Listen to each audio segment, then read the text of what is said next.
हरे कृष्णा, जय श्री हरि, ओम नमः शिवाय। माघ मास के कृष्ण पक्ष की एकादशी को षटतिला एकादशी कहते हैं। शास्त्रों के अनुसार इस दिन तिल का 6 प्रकार से प्रयोग होने के कारण इस एकादशी को षटतिला एकादशी कहते हैं। इस एकादशी पर भगवान विष्णु जी की पूजा करने से शुभ फलों की प्राप्ति होती है। ये व्रत विशेष रूप से पवित्र और शुभ माना जाता है। भगवान विष्णु की कृपा से व्रती को सुख, समृद्धि और शांति का आशीर्वाद प्राप्त होता है। इस एकादशी व्रत के पालन से सभी प्रकार के पापों का नाश होता है और आत्मा शुद्ध होती है। इस दिन तिल और अन्न का दान अत्यंत शुभ माना गया है। तिल से स्नान, तिल से पूजा, तिल का दान और तिल से बने भोजन का सेवन करना इस व्रत की विशेषता है।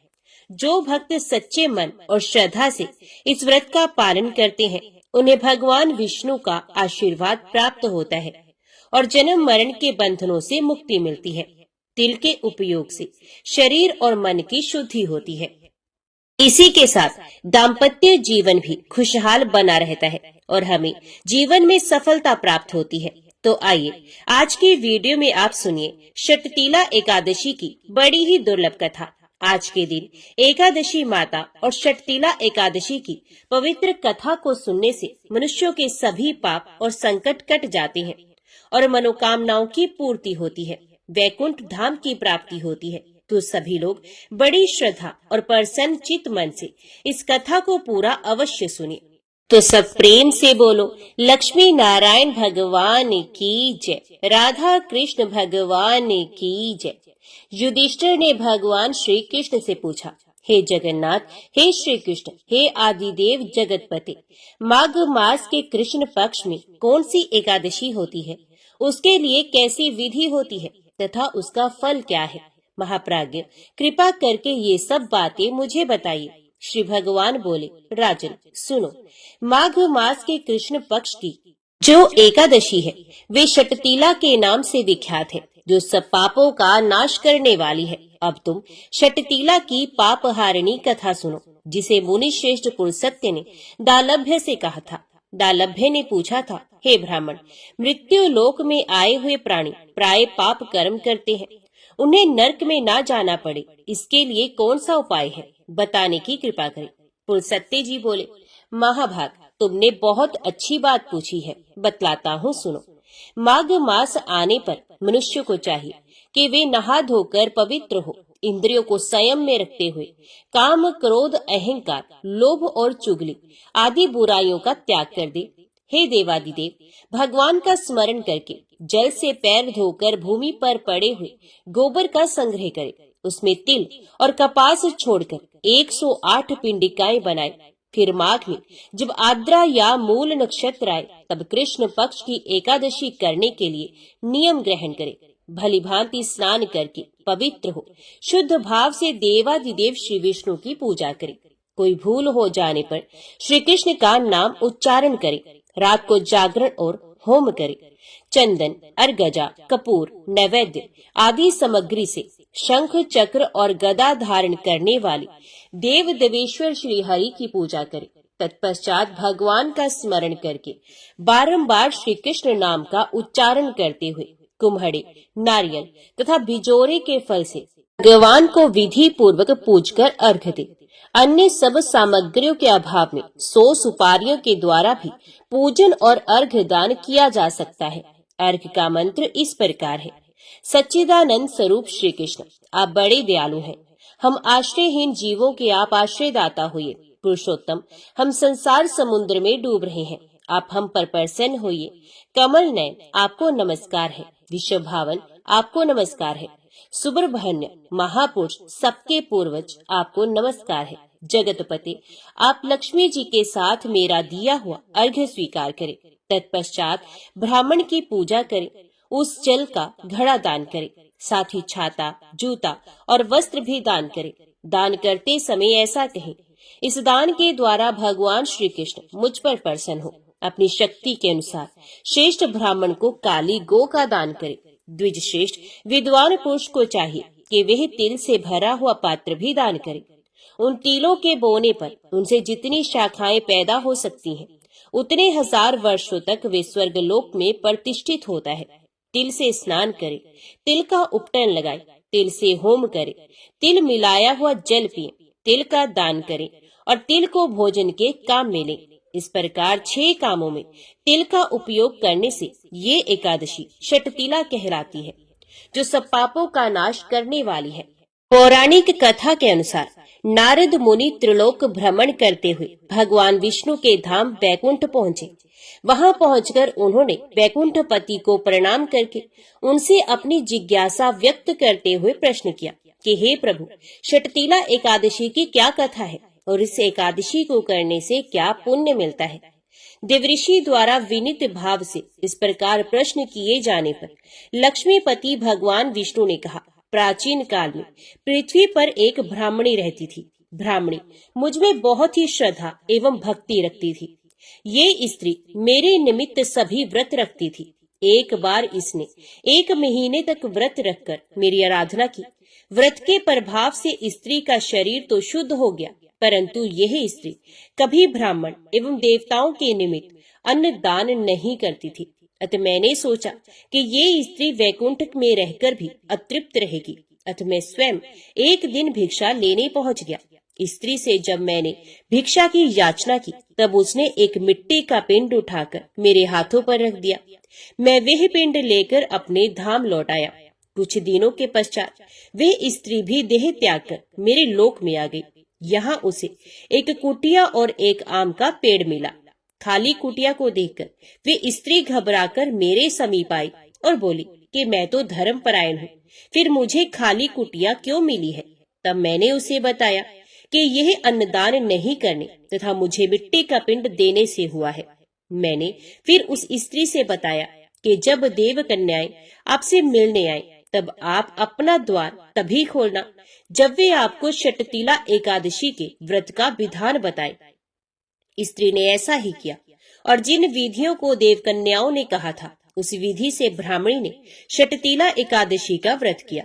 व्रत के प्रभाव से उसकी कुटिया अन्न धन से भर गई। इसलिए हे नारद, इस बात को सत्य मानो कि जो व्यक्ति इस एकादशी का व्रत करता है और तिल एवं अन्नदान करता है, उसे मुक्ति और वैभव की प्राप्ति होती है।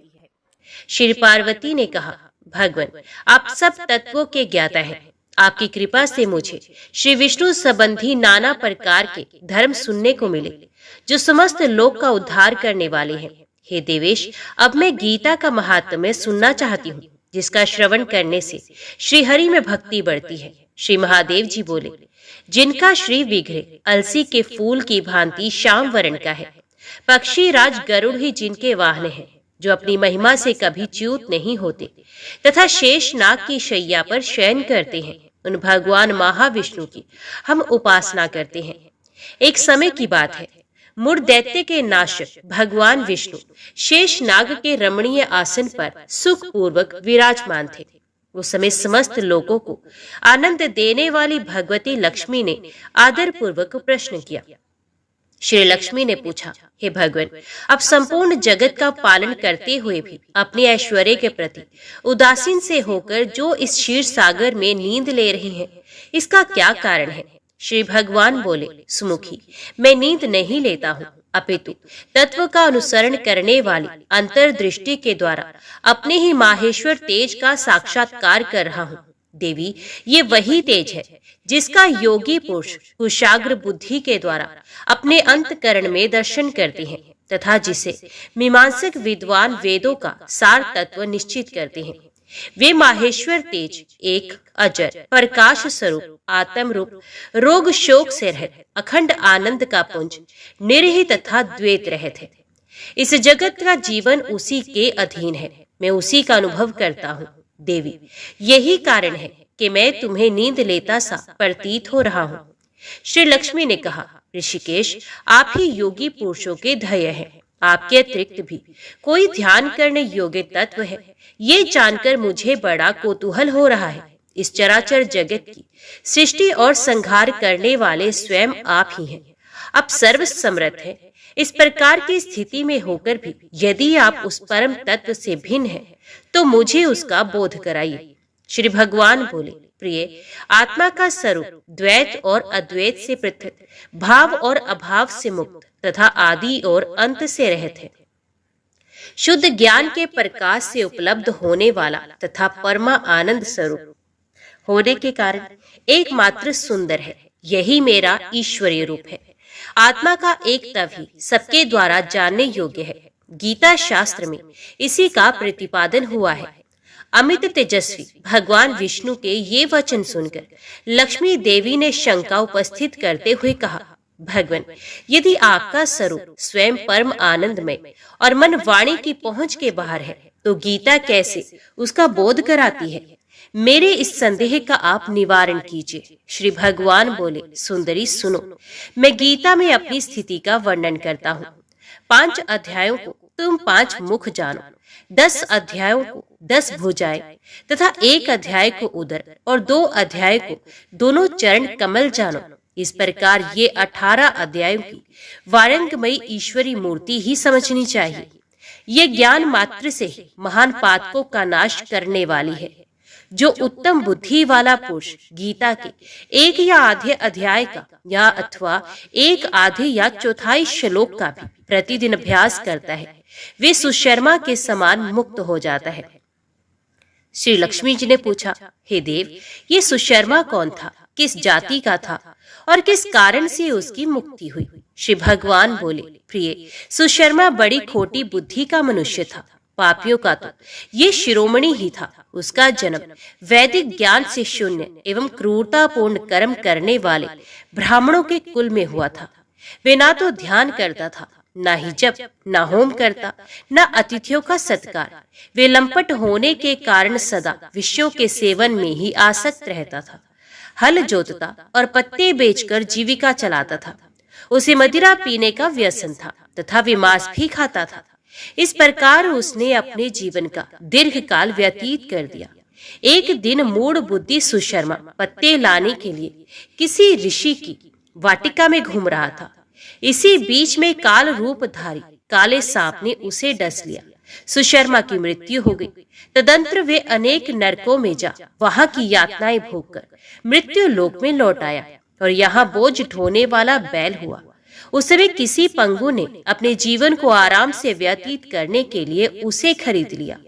बैल ने अपनी पीठ पर पंगु का भार ढोते हुए बड़े कष्ट से 7-8 वर्ष व्यतीत किए। एक दिन पंगु ने किसी ऊंचे स्थान पर बहुत देर तक बड़ी तेजी के साथ उस बैल को घुमाया। इससे वे थककर बड़े वेग से पृथ्वी पर गिरा और मूर्छित हो गया। उस समय वहां कौतूहलवश आकृष्ट हो बहुत से लोग एकत्रित हो गए।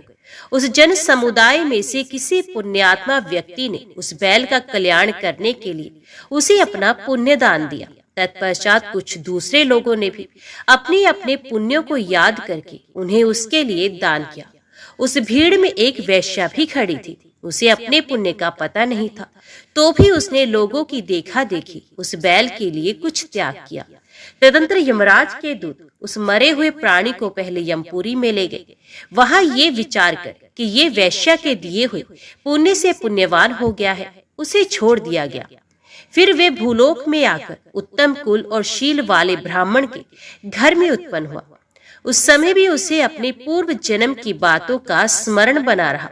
बहुत दिनों के बाद अपने अज्ञान को दूर करने वाले कल्याण तत्व का जिज्ञासु होकर वे उस वैश्या के पास गया और उसके दान की बात बताते हुए उसने पूछा, तुमने कौन सा पुण्य दान किया था?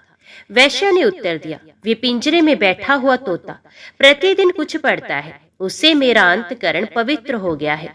उसी का पुण्य मैंने तुम्हारे लिए दान किया था। इसके बाद उन दोनों ने तोते से पूछा। तब उस तोते ने अपने पूर्व जन्म का स्मरण करके प्राचीन इतिहास कहना आरंभ किया। शुक बोला, पूर्व जन्म में मैं विद्वान होकर भी विद्वता के अभिमान से मोहित रहता था। मेरा राग द्वेष इतना बढ़ गया था कि मैं गुणवान विद्वानों के प्रति भी ईर्ष्या भाव रखने लगा। फिर समय अनुसार मेरी मृत्यु हो गई और मैं अनेकों घृणित लोकों में भटकता फिरा। उसके बाद इस लोक में आया। सद्गुरु की अत्यंत निंदा करने के कारण तोते के कुल में मेरा जन्म हुआ। पापी होने के कारण छोटी अवस्था में ही मेरे माता पिता से वियोग हो गया। एक दिन मैं ग्रीष्म ऋतु में तपे हुए मार्ग पर पड़ा था। वहां से कुछ श्रेष्ठ मुनि मुझे उठा लाए और महात्माओं के आश्रम के भीतर एक पिंजरे में उन्होंने मुझे डाल दिया। वही मुझे पढ़ाया गया। ऋषियों के बालक बड़े आदर के साथ गीता के प्रथम अध्याय की आवृत्ति करते थे। उन्हीं से सुनकर मैं भी बारंबार पाठ करने लगा। इसी बीच में एक चोरी करने वाले बेहली ने मुझे वहां से चुरा लिया। तत्पश्चात इस देवी ने मुझे खरीद लिया। यही मेरा वृत्तांत है, जिसे मैंने आप लोगों से बता दिया। पूर्व काल में मैंने इस प्रथम अध्याय का अभ्यास किया था, जिससे मैंने अपने पाप को दूर किया है। फिर उसी से इस वैश्य का भी अंतकरण शुद्ध हुआ है और उसी के पुण्य से ये द्विज श्रेष्ठ सुशर्मा भी पाप मुक्त हुए हैं। इस प्रकार परस्पर वार्तालाप और गीता के प्रथम अध्याय के महात्म्य की प्रशंसा करके वे तीनों निरंतर अपने अपने घर पर गीता का अभ्यास करने लगे। फिर ज्ञान प्राप्त करके वे मुक्त हो गए। इसलिए जो गीता के प्रथम अध्याय को पढ़ता, सुनता तथा अभ्यास करता है, उसे इस भवसागर को पार करने में कोई कठिनाई नहीं होती।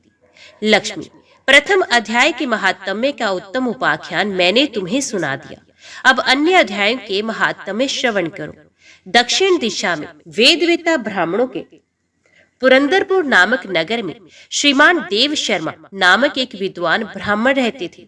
वे अतिथियों के पूजक, स्वाध्यायशील, वेद शास्त्रों के विशेषज्ञ, यज्ञों का अनुष्ठान करने वाले तपस्वियों के सदा ही प्रिय थे। उन्होंने उत्तम द्रव्यों के द्वारा अग्नि में हवन करके दीर्घ काल तक देवताओं को तृप्त किया, किंतु उन धर्मात्मा ब्राह्मण को कभी सदा रहने वाली शांति नहीं मिली। वे परम कल्याण में तत्व का ज्ञान प्राप्त करने की इच्छा से प्रतिदिन प्रचुर सामग्रियों के द्वारा सत्य संकल्प वाले तपस्वियों की सेवा करने लगे। इस प्रकार शुभ आचरण करते हुए उन्हें बहुत समय बीत गया। तदंतर एक दिन पृथ्वी पर उनके समक्ष एक त्यागी महात्मा प्रकट हुए।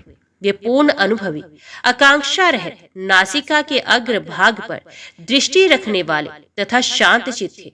निरंतर परमात्मा के चिंतन में संलग्न हो वे सदा आनंद विभोर रहते थे। देव शर्मा ने उन नित्य संतुष्ट तपस्वी को शुद्ध भाव से प्रणाम किया और पूछा, महात्मन, मुझे शांति में स्थिति कैसे प्राप्त होगी? तब उन आत्म ज्ञानी संत ने देव शर्मा को सोपुर ग्राम के निवासी मित्रवान का, जो बकरियों का चरवाहा था, परिचय दिया और कहा, वही तुम्हें उपदेश देगा। ये सुनकर देव शर्मा ने महात्मा के चरणों की वंदना की और समृद्धिशाली सोपुर ग्राम में पहुंचकर उसके उत्तर भाग में एक विशाल वन को देखा। उसी वन में नदी के किनारे एक शिला पर मित्रवान बैठा था। उसके नेत्र आनंद तिरेक से निश्चल हो रहे थे।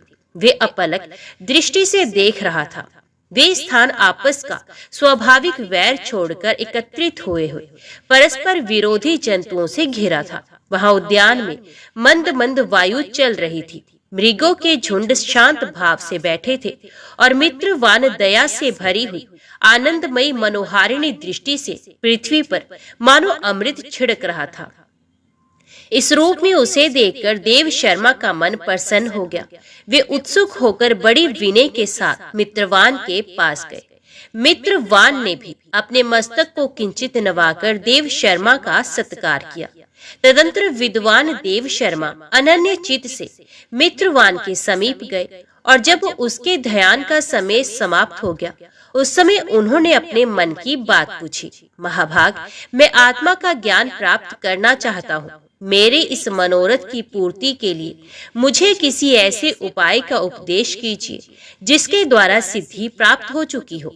देव शर्मा की बात सुनकर मित्रवान ने एक क्षण तक कुछ विचार किया। उसके बाद इस प्रकार कहा, विद्वन, एक समय की बात है, मैं वन के भीतर बकरियों की रक्षा कर रहा था। इतने में ही एक भयंकर व्याघ्र पर मेरी दृष्टि पड़ी, जो मानो सबको ग्रस लेना चाहता था। मैं मृत्यु से डरता था, इसलिए व्याघ्र को आते देख बकरियों के झुंड को आगे करके वहां से भाग चला। किंतु एक बकरी तुरंत ही सारा भय छोड़कर नदी के किनारे उस व्याघ्र के पास बेरोक टोक चली गई और फिर तो व्याघ्र भी द्वेष छोड़कर चुपचाप खड़ा हो गया। उसे इस अवस्था में देखकर बकरी बोली, व्याघ्र, तुम्हें तो अभिष्ट भोजन प्राप्त हुआ है, मेरे शरीर से मांस निकालकर प्रेम पूर्वक खाओ ना। तुम इतनी देर से खड़े क्यों हो? तुम्हारे मन में मुझे खाने का विचार क्यों नहीं हो रहा है? व्याघ्र बोला, हे बकरी, इस स्थान पर आते ही मेरे मन से द्वेष का भाव निकल गया। भूख प्यास भी मिट गई, इसलिए पास आने पर भी अब मैं तुझे खाना नहीं चाहता। व्याघ्र के यों कहने पर बकरी बोली, ना जाने मैं कैसे निर्भय हो गई हूँ। इसमें क्या कारण हो सकता है? यदि तुम जानते हो तो बताओ। ये सुनकर व्याघ्र ने कहा, मैं भी नहीं जानता। चलो सामने खड़े हुए इन महापुरुष से पूछें। ऐसा निश्चय करके वे दोनों वहां से चल दिए। उन दोनों के स्वभाव में ये विचित्र परिवर्तन देखकर मैं बहुत विस्मय में पड़ गया था।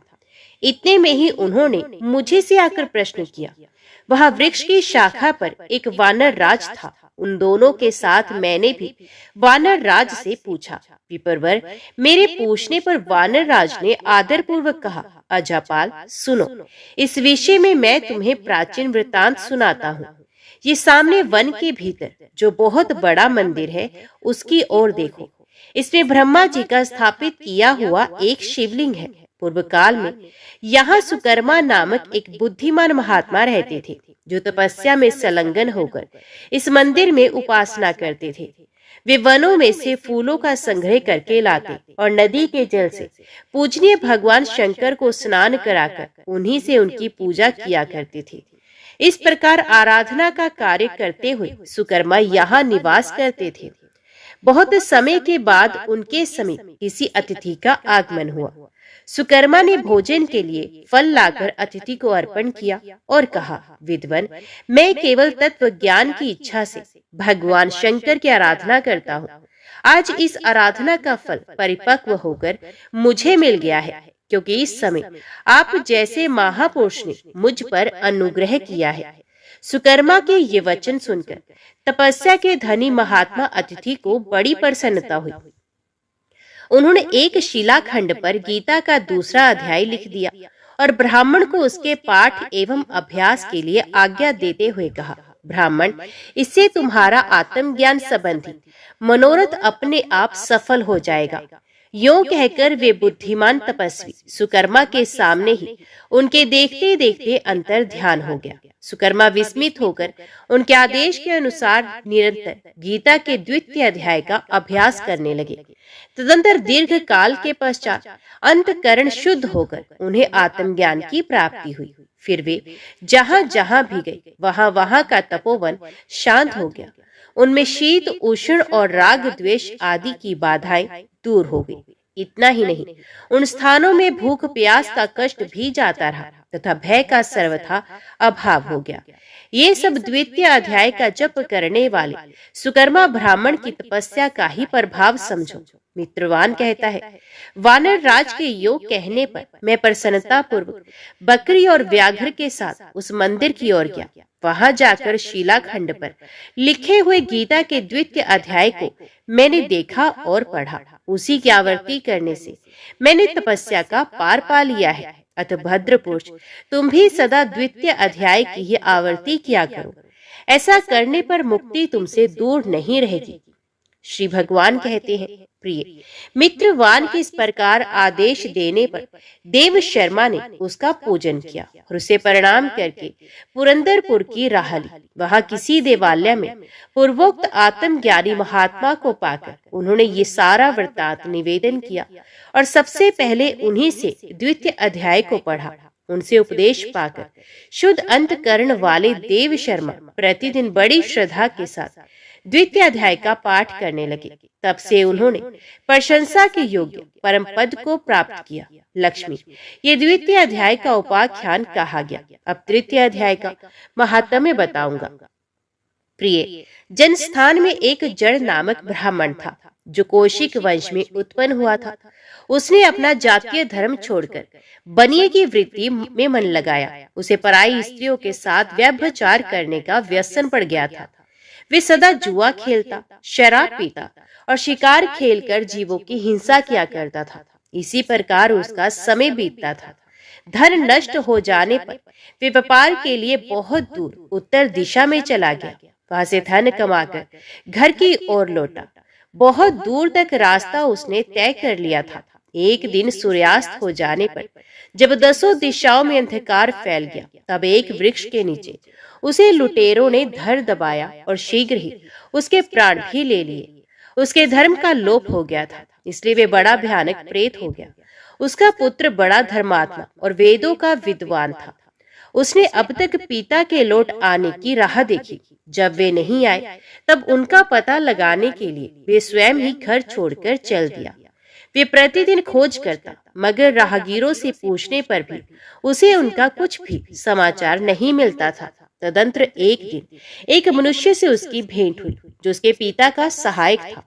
उससे सारा हाल जानकर उसने पिता की मृत्यु पर बहुत शोक किया। वे बड़ा विद्वान था। बहुत कुछ सोच विचार कर पिता का पारलौकिक कर्म करने की इच्छा से आवश्यक सामग्री साथ ले उसने काशी जाने का विचार किया। मार्ग में 7-8 मुकाम डालकर वे 90वें दिन उसी वृक्ष के नीचे पहुंचा जहां उसके पिता मारे गए थे। उस स्थान पर उसने संध्या उपासना की और गीता के 3रे अध्याय का पाठ किया।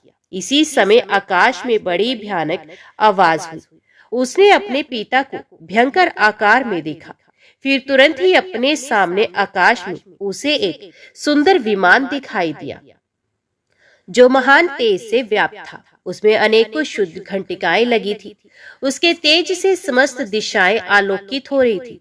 ये दृश्य देखकर उसके चित्त की व्यग्रता दूर हो गई। उसने विमान पर अपने पिता की दिव्य रूप धारण किए विराजमान देखा। उनके शरीर पर पीतांबर शोभा पा रहा था और मुनिजन उनकी स्तुति कर रहे थे। उन्हें देखते ही पुत्र ने प्रणाम किया। तब पिता ने भी उसे आशीर्वाद दिया। तत्पश्चात उसने पिता से ये सारा वृत्तांत पूछा। उसके उत्तर में पिता ने सब बातें बताकर इस प्रकार कहना आरंभ किया। बेटा, देववश मेरे निकट गीता के 3य अध्याय का पाठ करके तुमने इस शरीर के द्वारा किए हुए दुस्सह्य कर्म बंधन से मुझे छुड़ा दिया है। अतः अब घर लौट जाओ, क्योंकि जिसके लिए तुम काशी जा रहे थे वे प्रयोजन इस समय 3य अध्याय के पाठ से ही सिद्ध हो गया है। पिता के योग कहने पर पुत्र ने पूछा, तात मेरे हित का उपदेश दीजिए तथा और कोई कार्य जो मेरे लिए करने योग्य हो बताइए। तब पिता ने उससे कहा, अनक तुम्हें यही कार्य फिर करना है। मैंने जो कर्म किया है वही मेरे भाई ने भी किया था। इससे वे घोर नरक में पड़े हुए हैं। उनका भी तुम्हें उद्धार करना चाहिए तथा मेरे कुल के और भी जितने लोग नरक में पड़े हैं उन सबका भी तुम्हारे द्वारा उद्धार हो जाना चाहिए।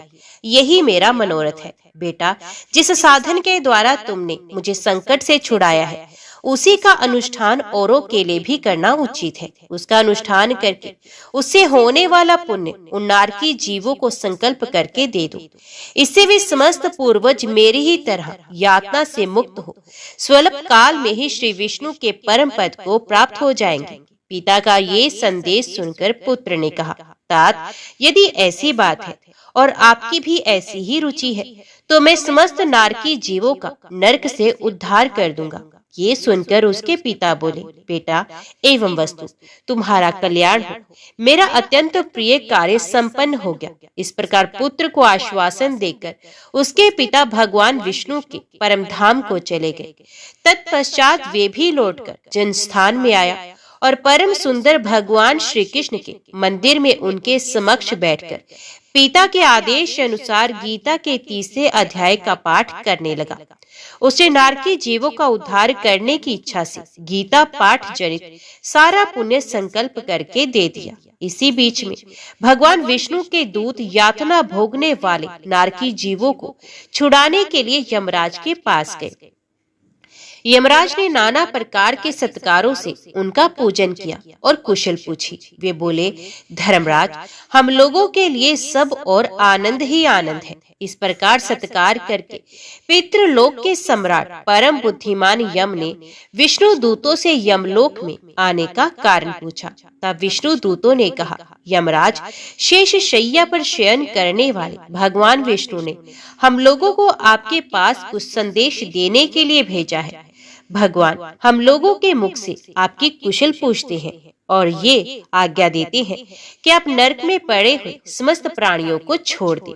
अमित तेजस्वी भगवान विष्णु का यह आदेश सुनकर यम ने मस्तक झुकाकर उसे स्वीकार किया और मन ही मन कुछ सोचा।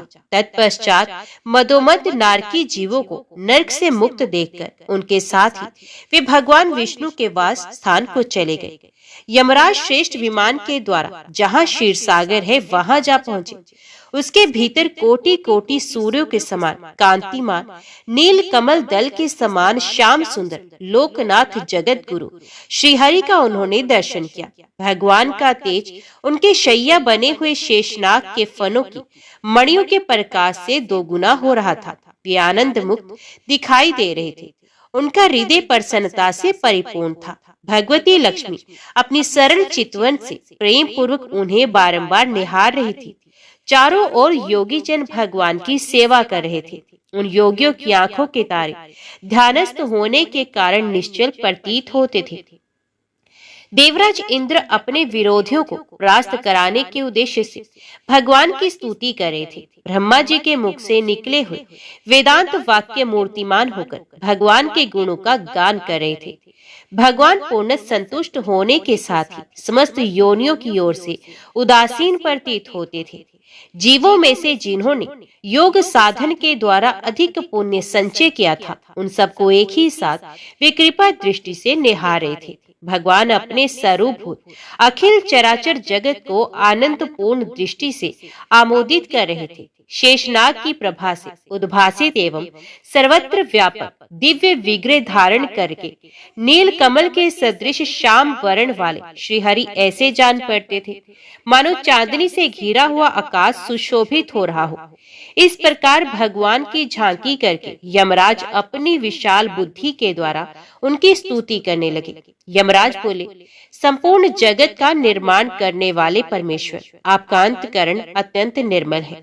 आपके मुख से ही वेदों का प्रादुर्भाव हुआ है। आप ही विश्व स्वरूप और इसके विधायक ब्रह्मा है। आपको नमस्कार है। अपने बल और वेग के कारण जो अत्यंत दुर्दश प्रतीत होते हैं, ऐसे दानवेंद्रों का अभिमान चूर्ण करने वाले भगवान विष्णु को नमस्कार है। पालन के समय सत्व में शरीर धारण करने वाले विश्व के आधारभूत सर्वव्यापी श्री हरि को नमस्कार है। समस्त देहधारियों की पातक राशि को दूर करने वाले परमात्मा को प्रणाम है। जिनके ललाट व्रती नेत्र के तनिक सा खोलने पर भी आग की लपटें निकलने लगती हैं, और रुद्र रूपधारी आप परमेश्वर को नमस्कार है। अब संपूर्ण विश्व के गुरु आत्मा और महेश्वर हैं, अतः समस्त वैष्णव जनों को संकट से मुक्त करके उन पर अनुग्रह करते हैं। आप माया से विस्तार को प्राप्त हुए अखिल विश्व में व्याप्त होकर भी कभी माया अथवा उससे उत्पन्न होने वाले गुणों से मोहित नहीं होते। माया तथा माया जनित गुणों के बीच में स्थित होने पर भी आप पर उनमें से किसी का प्रभाव नहीं पड़ता। आपकी महिमा का अंत नहीं है, क्योंकि आप असीम हैं। फिर आप वाणी के विषय कैसे हो सकते हैं? अतः मेरा मौन रहना ही उचित है। इस प्रकार स्तुति करके यमराज ने हाथ जोड़कर कहा, जगत गुरु, आपके आदेश से इन जीवों को गुण रहित होने पर भी मैंने छोड़ दिया है। अब मेरे योग्य और जो भी कार्य हो उसे बताइए। उनके योग कहने पर भगवान मधुसूदन मेघ के समान गंभीर वाणी द्वारा मानो अमृत रस से सींचते हुए बोले, धर्मराज, तुम सबके प्रति समान भाव रखते हुए लोगों का पाप से उद्धार कर रहे हो। तुम पर देहधारियों का भार रखकर मैं निश्चिंत हूँ। अतः तुम अपना काम करो और अपने लोक को लौट जाओ। यो कहकर भगवान अंतर ध्यान हो गए। यमराज भी अपनी पूरी को लौट आए तथा वे ब्राह्मण अपनी जाति और समस्त नारकी जीवों का नरक से उद्धार करके स्वयं भी श्रेष्ठ विमान द्वारा श्री विष्णु धाम को चला गया। प्रिय, अब मैं चौथे अध्याय का महात्म्य बताता हूँ, सुनो।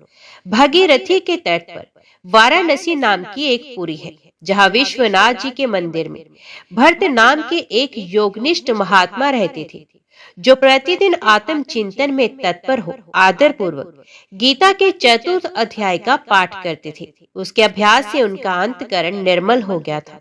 वे शीत उष्ण आदि द्वंद्वों से कभी व्यथित नहीं होते थे। एक समय की बात है, वे तपोधन नगर की सीमा में स्थित देवताओं का दर्शन करने की इच्छा से भ्रमण करते हुए नगर से बाहर निकल गए।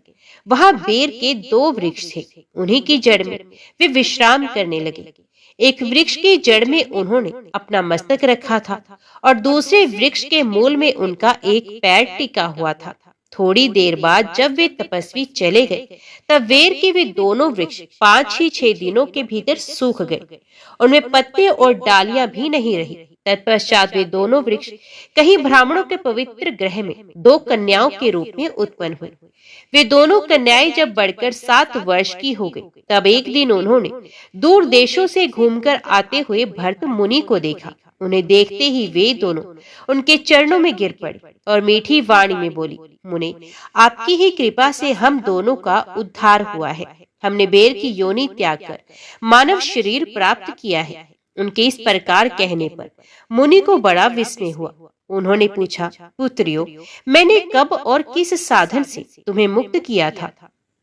साथ ही ये भी बताओ कि तुम्हारे बेर के वृक्ष होने में क्या कारण था, क्योंकि इस विषय में मुझे कुछ भी ज्ञात नहीं है। तब वे कन्याएं पहले उन्हें अपने बेर हो जाने के कारण बताती हुई बोली, मुने, गोदावरी नदी के तट पर छिन्न पाप नाम का एक उत्तम तीर्थ है, जो मनुष्य को पुण्य प्रदान करने वाला है। ये पावनता की चरम सीमा पर पहुंचा हुआ है। उस तीर्थ में सत्य तपा नामक एक तपस्वी बड़ी कठोर तपस्या कर रहे थे। वे ग्रीष्म ऋतु में प्रज्वलित अग्नियों के बीच में बैठते थे। वर्षा काल में जल की धाराओं से उनके मस्तक के बाल सदा भीगे ही रहते थे तथा जाड़े के समय जल में निवास करने के कारण उनके शरीर में हमेशा रोंगटे खड़े रहते थे। वे बाहर भीतर से सदा शुद्ध रहते, समय पर तपस्या करते तथा मन और इंद्रियों को संयम में रखते हुए परम शांति प्राप्त करके आत्मा में ही रमण करते थे। वे अपनी विद्वता के द्वारा जैसा व्याख्यान करते थे, उसे सुनने के लिए साक्षात ब्रह्मा जी भी प्रतिदिन उनके पास उपस्थित होते और प्रश्न करते थे। ब्रह्मा जी के साथ उनका संकोच नहीं रह गया था, अतः उनके आने पर भी वे सदा तपस्या में ही मगन रहते थे। परमात्मा के ध्यान में निरंतर संलग्न रहने के कारण उनकी तपस्या सदा बढ़ती रहती थी। सत्यतपा को जीवन मुक्त के समान मानकर इंद्र को अपने समृद्धिशाली पद के संबंध में कुछ भय हो गया। तब उन्होंने उनकी तपस्या में सैकड़ों विघ्न डालने आरंभ किए। अप्सराओं के समुदाय से हम दोनों को बुलाकर इंद्र ने इस प्रकार आदेश दिया, तुम दोनों उस तपस्वी की तपस्या में विघ्न डालो, जो मुझे इंद्र पद से हटाकर स्वयं स्वर्ग का राज्य भोगना चाहता है। इंद्र का ये आदेश पाकर हम दोनों उनके सामने से चलकर गोदावरी के तीर पर, जहाँ वे मुनि तपस्या करते थे, वहां गए। वहां मंद एवं गंभीर स्वर से बजते हुए मृदंग तथा मधुर वेणुवाद के साथ हम दोनों ने अन्य अप्सराओं सहित मधुर स्वर में गाना आरंभ कर दिया। इतना ही नहीं, उन योगी महात्माओं को वश में करने के लिए हम लोग स्वर, ताल और लय के साथ नृत्य भी करने लगे। बीच बीच में जरा जरा सा अंचल खिसकने पर उन्हें हमारी छाती भी दिख जाती थी। हम दोनों की उन्मत्त गति काम भाव का उद्दीपन करने वाली थी, किंतु उसने उन निर्विकार चित्त वाले महात्मा के मन में क्रोध का संचार कर दिया। तब उन्होंने हाथ से जल छोड़कर हमें क्रोध पूर्वक शाप दिया, अरे तुम दोनों गंगा जी के तट पर बेर के वृक्ष हो जाओ। ये सुनकर हम लोगों ने बड़ी विनय के साथ कहा, महात्मन, हम दोनों पराधीन थी, अतः हमारे द्वारा जो दुष्कर्म बन गया है उसे आप क्षमा करें। यूं कहकर हमने मुनि को प्रसन्न तो कर लिया। तब उन पवित्र चित्त वाले मुनि ने हमारे शाप उद्धार की अवधि निश्चित करते हुए कहा, भरत मुनि के आने तक ही तुम पर ये शाप लागू होगा। उसके बाद तुम लोगों का मृत्युलोक में जन्म होगा और पूर्व जन्म की स्मृति बने रहेगी। मुने, जिस समय हम दोनों बेर वृक्ष के रूप में खड़ी थी, उस समय आपने हमारे समीप आकर गीता के 4थे अध्याय का जप करते हुए हमारा उद्धार किया था, अतः हम आपको प्रणाम करती हैं। आपने केवल शाप से ही नहीं, इस भयानक संसार से भी गीता के 4th अध्याय के पाठ द्वारा हमें मुक्त कर दिया है। उन दोनों के इस प्रकार कहने पर मुनि बहुत ही प्रसन्न हुए और उनसे पूजित हो विदा लेकर जैसे आए थे वैसे ही चले भी गए, तथा वे कन्याएं भी बड़े आदर के साथ प्रतिदिन गीता के चतुर्थ अध्याय का पाठ करने लगी, जिससे उनका भी उद्धार हो गया। देवी, अब सब लोगों द्वारा सम्मानित 5वें अध्याय का महात्म्य संक्षेप से बताता हूँ, सावधान होकर सुनो। मद्र देश में पुरकुत्सपुर नामक एक नगर है। उसमें पिंगल नाम का एक ब्राह्मण रहता था। वे वेद पाठी ब्राह्मणों के विख्यात वंश में, जो सर्वथा निष्कलंक था, उत्पन्न हुआ था, किंतु अपने कुल के लिए उचित वेद शास्त्रों के स्वाध्याय को छोड़कर ढोल आदि बजाते हुए उसने नाच गान में मन लगाया। गीत, नृत्य और बाजा बजाने की कला में परिश्रम करके पिंगल ने बड़ी प्रसिद्धि प्राप्त कर ली और उसी से उसका राजभवन में भी प्रवेश हो गया। अब वे राजा के साथ रहने लगा और पराई स्त्रियों को बुला बुलाकर उनका उपभोग करने लगा। स्त्रियों के सिवा और कहीं इसका मन नहीं लगता था। धीरे धीरे अभिमान बढ़ जाने से उच्छृंखल होकर वे एकांत में राजा से दूसरों के दोष बताने लगा। पिंगल की एक स्त्री थी जिसका नाम था अरुणा। वे नीच कुल में उत्पन्न हुई थी और कामी पुरुषों के साथ विहार करने की इच्छा से सदा उन्हीं की खोज में घुमा करती थी। उसने पति को अपने मार्ग का कंटक समझकर एक दिन आधी रात में घर के भीतर ही उसका सर काटकर मार डाला और उसकी लाश को जमीन में गाड़ दिया। इस प्रकार प्राणों से वियुक्त होने पर वे यमलोक में पहुंचा और भीषण नरकों का उपभोग करके निर्जन वन में गिद्ध हुआ।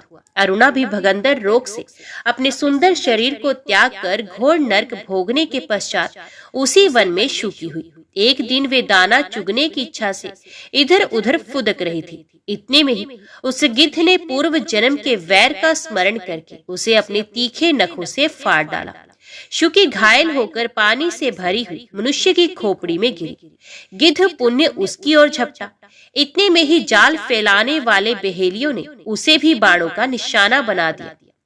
उसके पूर्व जन्म की पत्नी शुकी उस खोपड़ी के जल में डूबकर प्राण त्याग चुकी थी। फिर वे मरकर कुरूर पक्षी भी उसी में गिरकर डूब गया।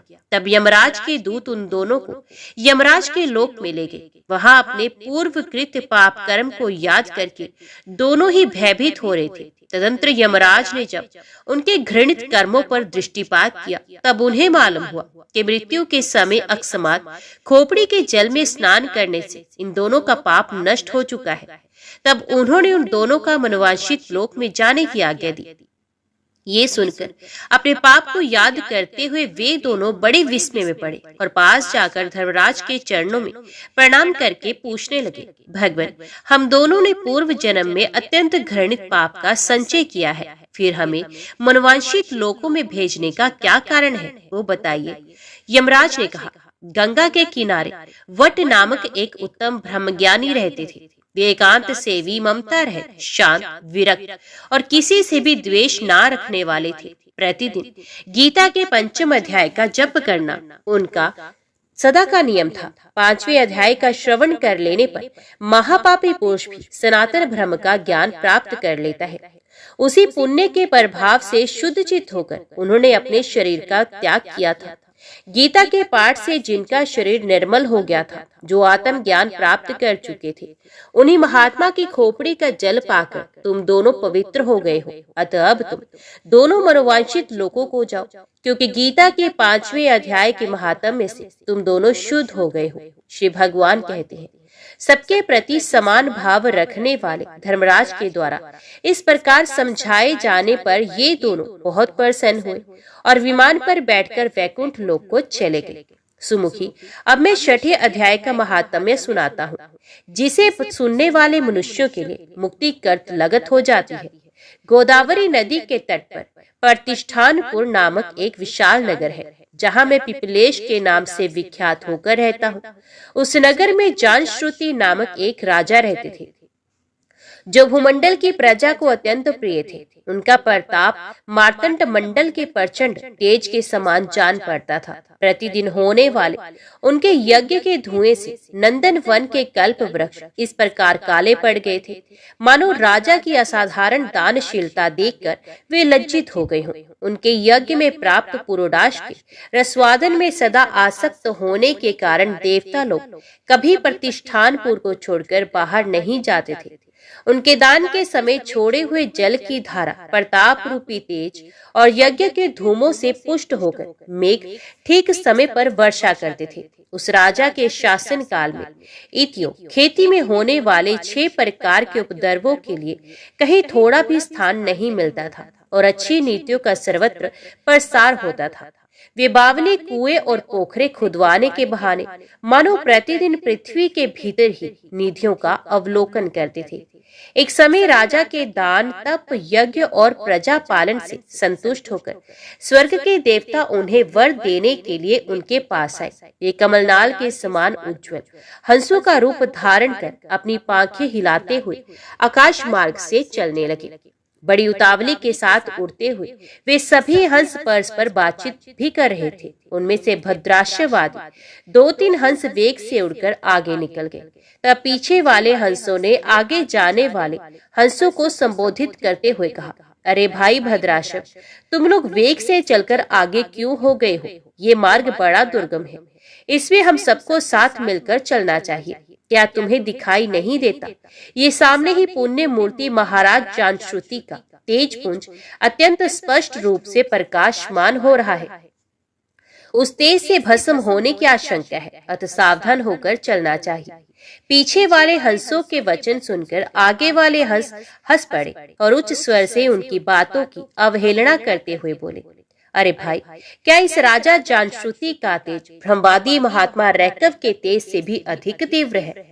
हंसों की ये बात सुनकर राजा जानश्रुति अपने ऊंचे महल की छत से उतर गए और सुखपूर्वक आसन पर विराजमान हो अपने सारथी को बुलाकर बोले, जाओ महात्मा रैकव को यहाँ ले आओ।